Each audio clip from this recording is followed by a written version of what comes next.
Good morning, everybody. Mel Soul here, and welcome to our daily golf video blog.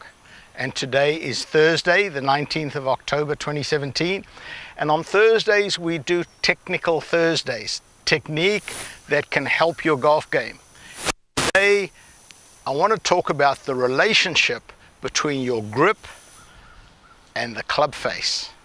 So there's a very close relationship between these two, and you need to understand what type of grip you've got and what position at the top should match the grip at the bottom. So if you have what we call a strong grip, which would be for a right-handed golfer, the thumb is to the right, and you would be able to see 2 or even sometimes 3 knuckles as you look down on the grip. If you take your grip and the club face is square and you have the strong grip, if you go to the top of your backswing, you need to cup your wrist in order to keep the club face square. So let me first explain what square is. At the top of your backswing, this leading edge should be at about 45 degrees to the ground. So if the club face is facing up to the sky, that's a closed club face. If it's pointing to the ground like this, that's a open club face. Closed club face, you're going to tend to hook. Open club face, you're going to tend to slice.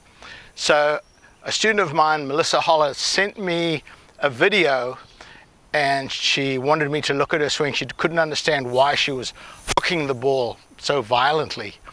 And I could see in her swing that as she went back, the club face was hooded, and when she got to the top, the club face was very hooded. So obviously when you come down, the club face is going to be closed at impact. So I told her to either change her grip, and of course a grip change is a really hard thing to do, or change the wrist position. So if you've got a strong grip and you keep your wrist flat at the top of the backswing, you can see the club face is very shut at the top of the backswing. If I allow my wrist to cup, it's going to now square. So when I take my grip with a strong grip, usually there is a bit of a cup in the wrist. So all I want to do is make sure I maintain that cup going back and maintain that cup coming down, and you can see now the club face is nice and square. If you have what we call a neutral or weak grip, where the thumb is literally straight down the shaft, then at the top of the backswing the wrist must be flat. If the wrist is flat, again the club face will be square. If I allow it to cup, now the club face is open. And that's one of the biggest flaws I see in a lot of my students, is they have a weak grip and cup at the top because that's comfortable. That's a comfortable position. So keeping the wrist flat is not. So when they go into that cup position with a weak grip, it's going to leave the club face wide open. And usually I will see on the backswing that the club face will be open, and on the downswing the club face will be open.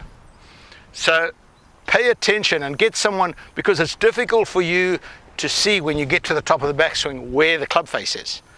So get someone to stand behind you, go to the top of the backswing and ask them to check and see that that leading edge is at about 45 degrees to the ground.